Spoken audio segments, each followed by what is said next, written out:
You went to Hannah? I went to Boys High. Boys High. In my senior year of 1963, they combined the two schools, and we were moved to the facility, which is now McCants. Right. Everybody I talked to that's been to Boys High, I asked them the same question. Did you ever get invited into the office, and were you ever introduced to the Board of Education as you leaned over the desk? I did not have that pleasure, but I gotten threatened a few times. That was enough for you? The threat was enough for you? It was enough for me. Almost everybody I've talked to, Randolph, said that type of education, you wouldn't trade anything for it. There were no girls involved in the class. You went to school and basically you learned and you studied, and there were fewer distractions. Did you agree with that? Absolutely. Now, one thing that happened, the members of the band met every day about noon, and they would practice getting ready for the Friday night football game. And if you had a girlfriend, you would write a little note to her and fold it up, and end up being like a little triangle. And the band members would take them and swap and call out the names. But what was sad was, if you sent a note and you didn't get one in return, that was bad. That was a sad day. Your dad, he grew up in Belton on a farm? Yes. And is that where he got his knack for tinkering with automobiles? I think so. It was a little small farm, and I think that's where he got his start. I think he might even have worked on cars. At the farm? Yeah. So the first building that he bought in Anderson was where? 907 North Main Street. And that became what? At the time, it was Main Street Motors. Daddy had a silent partner, and it was called Main Street Motors until early 60s. Daddy bought out the silent partner, and then it became Ralph Hayes Motors. And when he was on North Main Street, did he have a dealership, or was he just selling used cars? Originally, it was just used cars. He took on Lincoln Mercury. It became, Ralph Hayes Motors, but we also sold English Ford, which was imported by Ford Motor Company. We sold a Capri, which was also an imported car by Lincoln Mercury. And then he took on Toyota in 1967. All at that same location Yeah. on North Main Street? Yeah. In 67, he took on Toyota. Yes. He was criticized because people still remembered Pearl Harbor, but my dad saw the quality in the car, and he saw the future of small cars. But we had Lincoln Mercury and Toyota together for a number of years. We are the third oldest Toyota store in the Southeast. 5 southern states, North Carolina, South Carolina, Georgia, Florida, and Alabama. We moved up here on Clemson Boulevard in I believe it was 73. And at that time, when you moved from North Main Street to where you are now, you was in the country. We were in country. There was a dove field right behind the dealership. And on Saturday afternoon, salesmen had to warn the customers that we might have some buckshots fall on us, because they were hunting doves right behind us. It was one little convenience store in the fork of the road on Clemson Boulevard and Liberty Highway. And, they sold groceries and soft drinks and beer and stuff. You were the second one out here. Yes. There was already one guy here. Yeah, Frank Myers. And he was on this side of us. And what did he sell? He sold Volkswagens. And he moved out here about a year before we did. But this was country. I mean, It was. Oh, yeah. Your first involvement with the car dealership, you were how old, and what was your responsibility? Well, when I was still in Boys High, I drove a delivery truck. I would deliver parts to other dealerships, other parts houses. And funny story, this was about a 1953 Ford pickup, and it had a problem that made it where it would not go over 45 miles an hour. But Daddy would never fix it because he didn't want anybody to go over 45 miles with it. It would shake. When you got to 45, you had to slow down. But I delivered parts. So there was never any doubt in your mind that you were going to be a car guy? I'd gotten it in my blood, and I think Ralph was wanting me to at least come and try it. Right. And in fact, that's what he said. He said, you know, just try it. That's all I'm asking. And of course, I'm still here. So what was it like when you all moved out here from North Main Street and you came back from school and now you're trying out to see if working with your dad is going to work out? Was there ever any hiccups that you had second thoughts? Not really. You know, like I said, I started out just delivering parts and, you know, maybe washing a car too. And I enjoyed it. And, you know, I enjoyed working with my dad.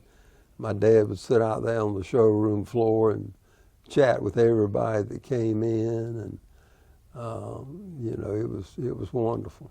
And as a result of your longevity here, you and your son Robert and the rest of the people here, you're dealing with what, the fourth generation of people? 74 years ago. Yeah, yeah. And, you know, my grandson, who is a senior at College of Charleston, he has worked some here in the summer.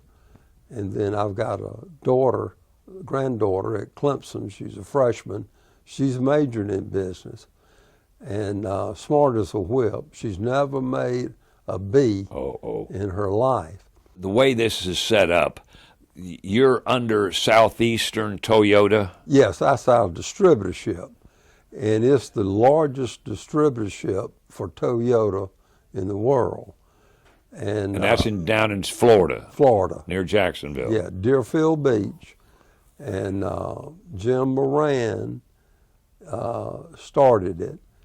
And he had an unbelievable career. He grew up in Chicago, very poor family. They appraised his dad's estate when his dad died at $300. And he started working in a used car lot while he was in high school. He would come there and work in the afternoons until they closed, and they finally let him move into sales, and then he started selling. He eventually bought the used car lot and started dealing in more volume. And then several years later, there was an open point for Toyota in Miami, Florida. And so he moves to Florida and then took on Toyota. Dr. Toyota, who was still living in Japan, called him up one day, and he called him Moran-san. He said, Moran-san, this is T. Toyota. He said, yes, sir, how are you? I'm fine. He said, what would you do if I sent you 1,000 Toyotas? Mr. Moran said, I'd sell them. And Dr. Toyota said, we have a deal. And that was it. That was the conversation. How did Toyota become what it is under him? He was mechanically inclined. I think they built some sort of machinery and stuff before they started building cars, but very bright, and he was always mechanically minded and very smart. And he's the one that you can trace your ancestry to with that Toyota, is Dr. Toyota. Yeah. What has been the best thing about this relationship that your father started that you've been able to develop with the Anderson community? I know you've gotten involved in some local nonprofit charitable work too over the years. I became a regional board member for the Alzheimer's Association. My mother died with it.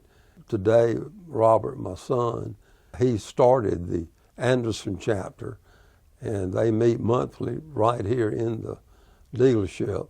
I've been on, some other boards, and Robert and I both were on the board of visitors at Anderson University. Right. Robert went to Anderson University.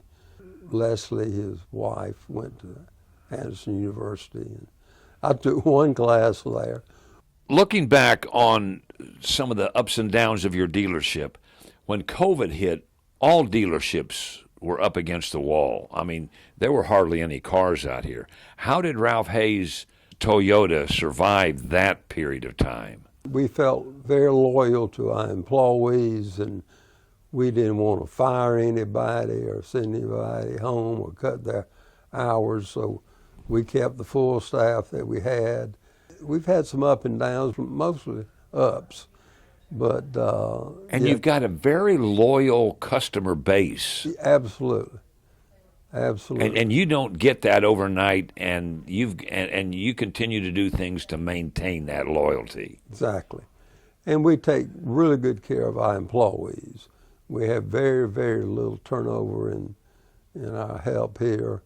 Talk about this Toyota vehicle today. You've got how many different models? You got pickups. You got more than you can keep up with, I guess. Yes, we got 8 or 10 different models now, and high tech, high quality. Toyota still worldwide is ranked number 1 for quality. Is it really? Absolutely. The future of the dealership. Where do you go from here? Well, my son is really running the store. But you come in almost every day. Oh yeah, absolutely. But he's going to stay here to his retirement, and I'm hoping one or both of my grandchildren will follow suit and come into the business. There's a lot of competition for Toyota dealerships in the upstate. I mean, obviously you're the oldest. We're the oldest, and Greenville would sell more than any other store in the upstate because they're just a bigger store, bigger Right. market, Right. get more inventory and that. So, but we do well. We do very well. I'm sure we're probably the highest volume new car dealer in town. I would suspect that. What about training? Like you said, these cars have become so advanced technologically speaking. Are your people always taking courses either online or in person somewhere? They do. They'll have regional meetings, and like I say, a lot of it is online. But we feel very fortunate to have